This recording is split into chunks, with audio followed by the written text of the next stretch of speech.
Good morning, ma'am, and good morning, classmates. I'm Radhika Karam, and over here is my co-members, Marie Langutan and Almaida Majidun. And we are Group 6 reporter.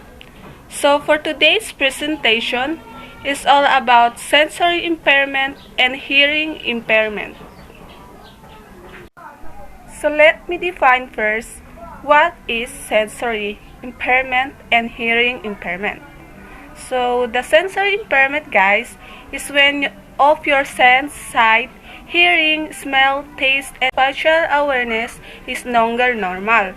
Just for examples, guys, if you wear eyeglasses, you have a sight impairment. Yung mga may kapansanan sa paningin at yung mga taong nakakaani pa pero need pa rin gumamit ng eyeglasses para mas malinaw ang paningin nila. While ang hearing impairment naman, guys, is the inability of an individual to hear sounds. This may be due to improper development, damage, or disease to any part of hearing mechanism. Example of hearing impairment is yung taong hirap makarinig. If you find it hard to hear or have a hearing aid, then you are a hearing impairment. Meaning, the type na kinakailangan pang gumamit ng earphone or kung ano-ano pa para mas marinig nila ang sounds or etc. So, let us proceed to hearing loss occurs when there is a problem with or damage to one or more parts of the ear or ears. Some people are born with hearing impairment and some can be lost their hearing for many reasons like physical trauma, prenatal infection, disease or illness, upper respiratory tract infections, heredity, malnutrition, blood incompatibility of parents, medication, long-term exposure to excessive noise. Hearing impairment can range from mild to moderate, moderate to severe, and severe to profound. So, may mga tao, guys, na pinanganak na may ganitong kapansanan na. At may iba ring nakuha lang nila sa mga cause na ito, na dati wala pa silang ganitong kapansanan. So, people with hearing loss are sometimes referred to a hard of hearing or deaf. People who are hard of hearing can hear speech tones when wearing hearing aids. So, yung mga ibang tao na may ganitong kapansanan, kinakailangan pa nilang gumamit ng mga hearing aid like earphone, headset, or kung ano-ano pa para mas ma-clear nila yung sounds na pinapakinggan nila ganun. Let us proceed to a sample audiogram. As you can see on the table, guys, the normal hearing is 0 to 20, mild loss is 20 to 45, moderate loss is 40 to 60, severe loss is 60 to 90, profound hearing loss is 90 and above. This audiogram, guys, shows the results of a formal hearing assessment. It tests how well your hearing functions. It tests also the both intensity and the tone of sounds, balance, issues, and other issues. So let us proceed in hearing impairment checklist. First is show strained expression when listening, be less responsive to noise, voice or music, more closer to speaker when talked to, watches faces, especially the mouth and the lips of the speaker, often asks for repetition when talked to, delayed or no response to questions, makes uses of natural gestures, signs, and movements, has limited speech, uses limited vocabulary, speaks in words rather in sentence, talks with poor rhyme. So, this checklist, guys, is provided for teachers only in order to better understanding of a learner who is having significant difficulties with hearing. Let us also proceed to whisper test. Whisper test, stand or sit the learner 1 to 2 meters away back facing the teacher. The teacher says numbers, words familiar to the learner and asks them to repeat. So, ang whisper test is isa rin sa mga ginagamit ng teacher para matest nila kung may hearing impairment ba ang isang estudyante. Example of whisper test is, while I mentioned a while ago, is yung student is dapat 1 to 2 meters lang ang pagitan sa teacher. Tapos, ang teacher is magsasabi ng words or numbers and ask them to repeat. Doon na nila ma-test kung may hearing impairment ba ang isang students o wala. Second is coin click test or noise maker. The learner sits or stands 2 to 3 meters away back facing the teacher, and the teacher tosses the coin noise maker and instruct to raise their hand every time the clicking of the coin or sound of the noise maker heard. So dito naman sa coin click test is 2 to 3 meters naman ang layo nila sa teacher na patalikod. Then the teacher is usually tosses the coin, then ang student is i-raise lang nila yung kanilang hand if saan nila narinig yung sounds, sa left ba or sa right.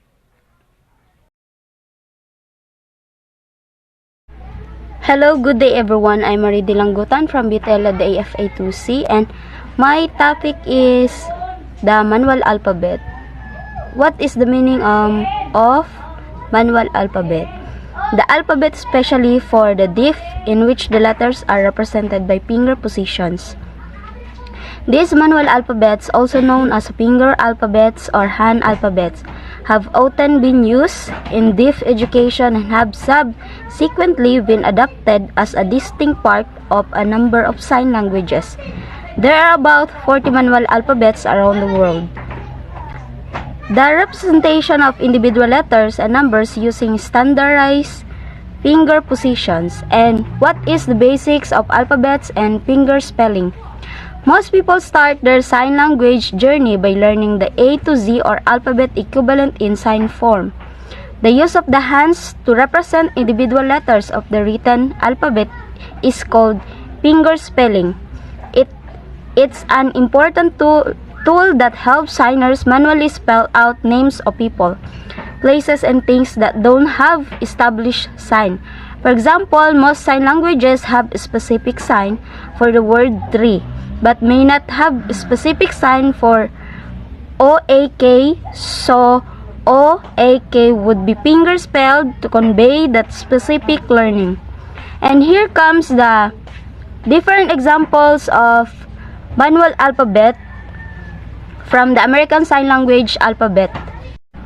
And this is very important who person cannot speak, like mute to so that they can communicate in other person and express their feelings, and to be part of a community.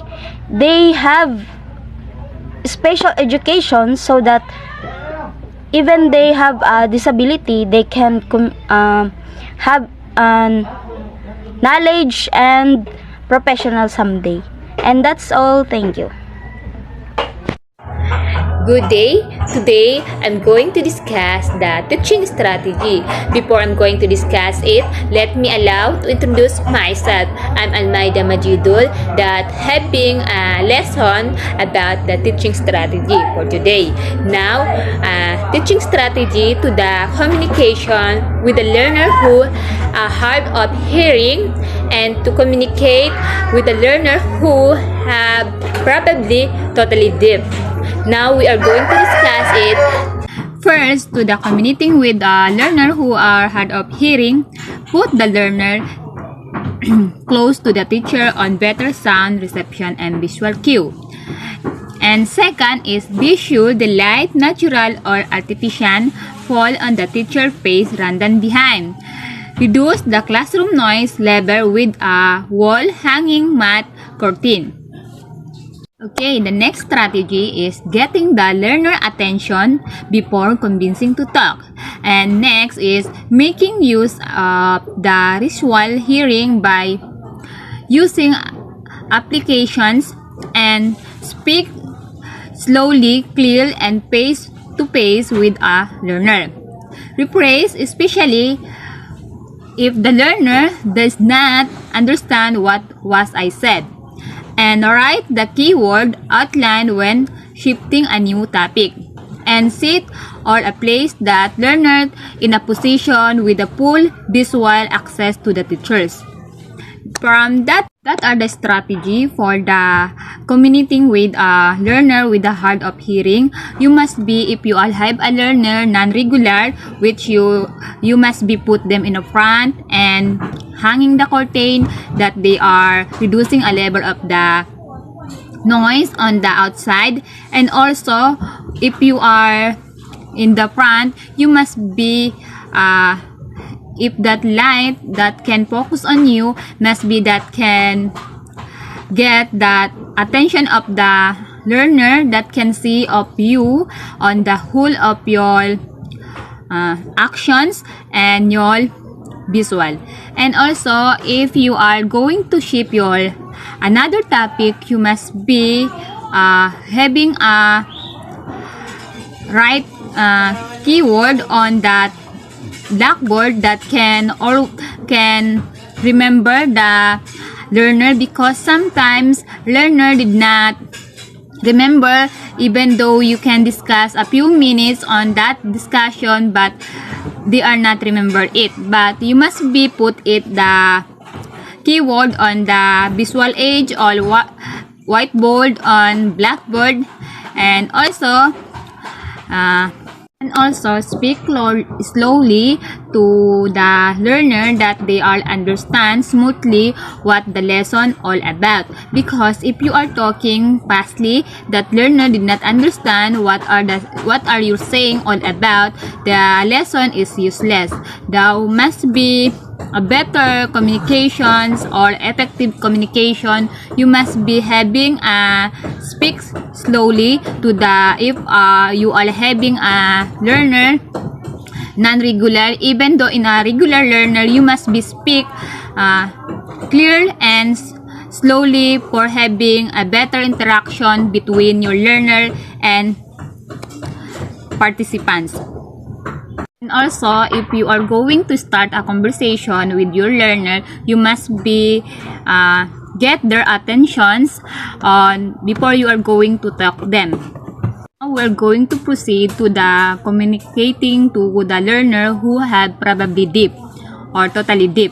Now, first strategy, initiate clear to support lip reading, utilize sign language teaching sign to the whole class, finger spelling, back up verbal communication with writing type, provide the learner with copy of instructions, assignment, summary of the discussion and the key point, and use the body language, fundament, and the natural gesture.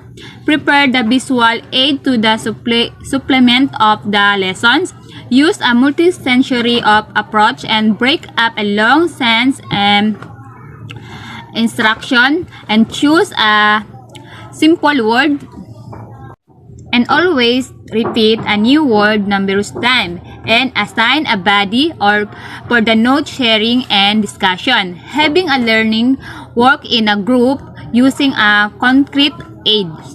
That is from that strategy you can communicate the learner totally deep that can be have a interaction between their through the sign language and finger spelling.